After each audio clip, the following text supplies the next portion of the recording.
Toolholders.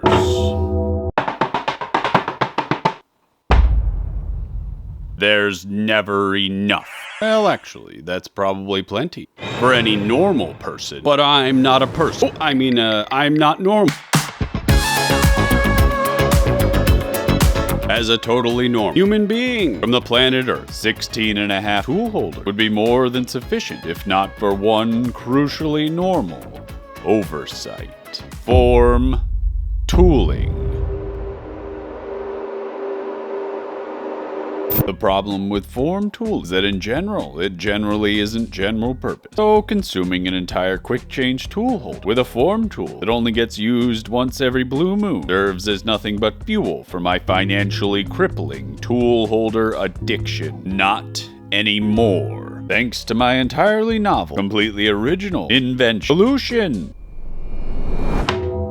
I call it insert tooling. Yeah. But insert tooling already exists. I'd like to see your precious insert tooling make ass.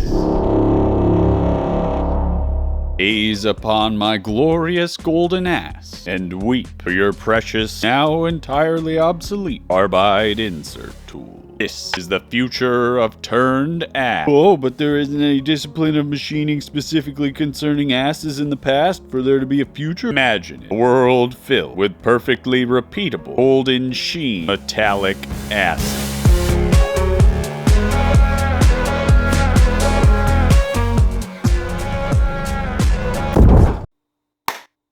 Mr. Pearlybrook, I ask myself, for the express purpose of moving the plot along. How are you going to make your own insert? Aren't they usually made of tungsten carbide, or the rarely seen high-speed steel version? Ah, gather close, my child, and let me tell you, I happen to be the proud owner of this hand-me-down pile of randomly sized 01 tool steel bars. Look, they're from England. 01 tool steel is no carbide, but for hobbyist use, this silver steel. Hey, look at me knowing something about the UK. Haha, look how cultured I am. This tool steel holds up just fine. Don't believe me? Well, look at this. If you don't recognize this tool, go back and watch every single one of my videos on repeat, you ungrateful son of a...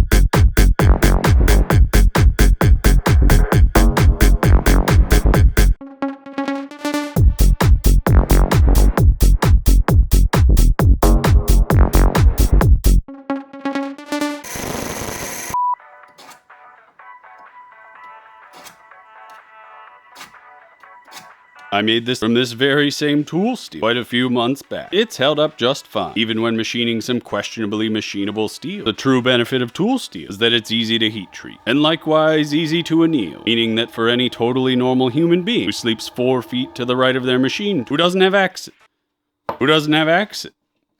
access to any form of machine grinding capability, annealed tool steel, being fileable and machinable, is a true gift, straight from the machine gods themselves. So the first thing I did was machine up a bunch of blanks from the least wide piece of steel I had.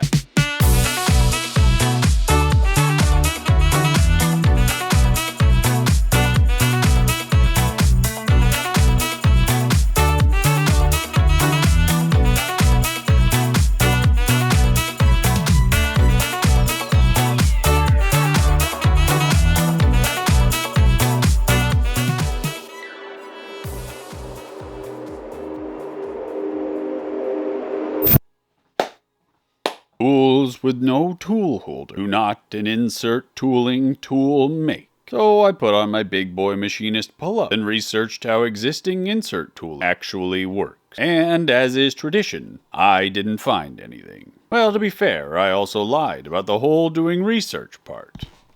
Oh, and the pull-ups part too, of course. Haha, what a zany guy. Am I right, fellow human?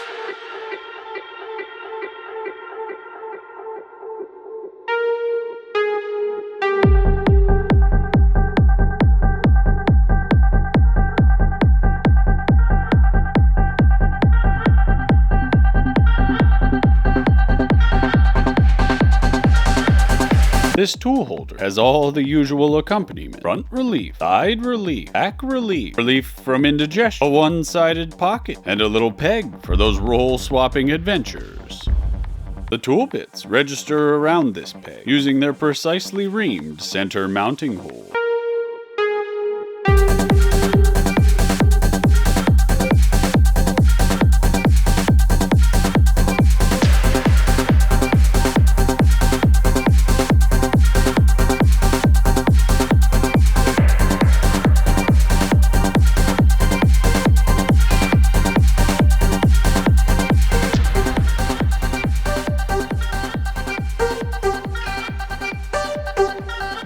Originally, I planned to use some sort of taper to locate the tool bit, but through some miscalculation caused by inescapably prophesized events that no mortal soul could have ever altered, that taper didn't work out. Instead of properly locating, it decided to lift the front of the tool bit up in a most unpleasant manner. So I forewent the taper, opting for a thick washer to hold the tool bit firmly down into place.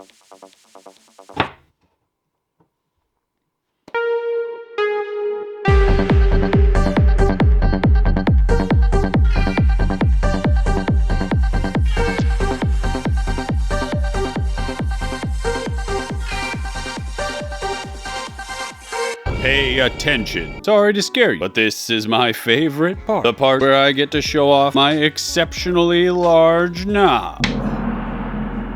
Typical insert tooling inserts are held in place with a screw. Yeah, I know. There are plenty of alternatives. Go cry to your mom. But by replacing stuffy old screws with hot nubile knobs, I was able to solve my crippling tool holder addiction and bring the true genius of this project into full boasting range.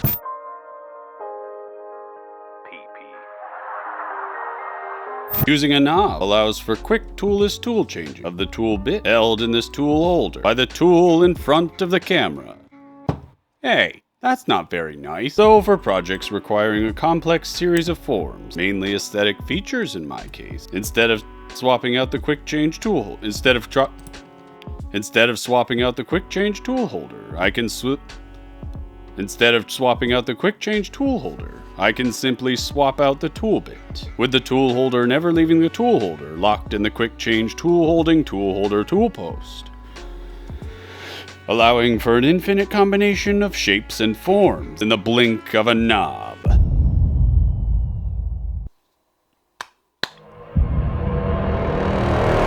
Shapes such as a 3-rounded prong shape,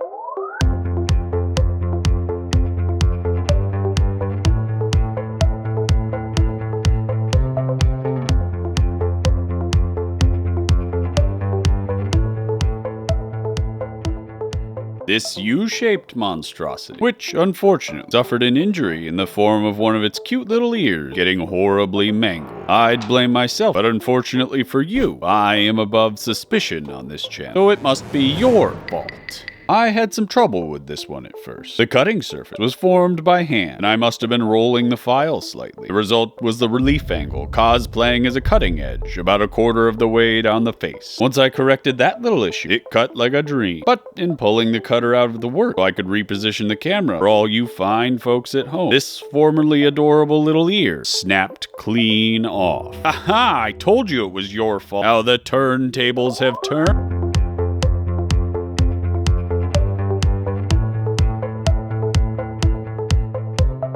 This U-shaped monstrosity, which may look suspiciously like the last one, that ugly amputated ear ground off, but I assure you I wouldn't cut corners like that.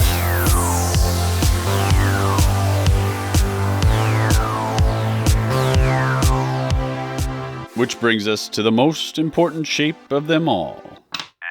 I formed this one entirely on the milling machine, ensuring a perfectly clean and precise 7-degree relief angle. The key seat cutter you see before you is older than I am, unlike my ancient, damaged, lonely soul. It was brand new when I got my greasy little hands on it. It makes me nostalgic, thinking of whatever craftsman made this cutter all those long winters ago. Back in the days when kids walked to school through physically impossible geometry, both ways, formed by the hands of some intrepid young machinist, setting out into the world, pouring unsullied pride into each tool. And yet here stand I, John Pearlybrook, making an ass of myself, making asses with it. I have no doubt that its maker would be proud of what they enabled here today.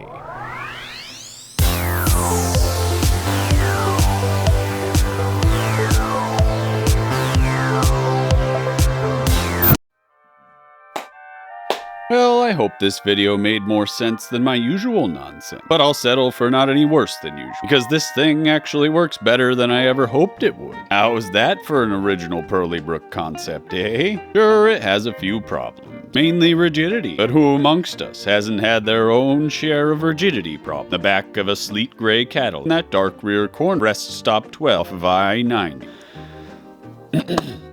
A better tool post mounting setup would help considerably, foregoing this comically undersized fit between the quick change tool holder and its better, faster, stronger $6 million replacement. The biggest limitation I've found with it is the limited depth of cut. Depth of cut is depthly limited by the depth of the tool bit, which, technically speaking, can hang out off the end of the tool holder as far as necessary. But given that this tool steel is only 1/8 of an inch thick, the practical maximum depth of cut is something like 0.1 inches. Any longer, the lack of support starts bleeding into the realm of sag. The design could easily be modified to accept thicker tool bits though. So again, pretty easily remedied. Anyway, friends, I hope you all enjoyed my nonsense this time. And remember, a delicious golden ass made today is one more for old Pearlybrook's mountainous ass throne tomorrow. Pretty fancy, eh?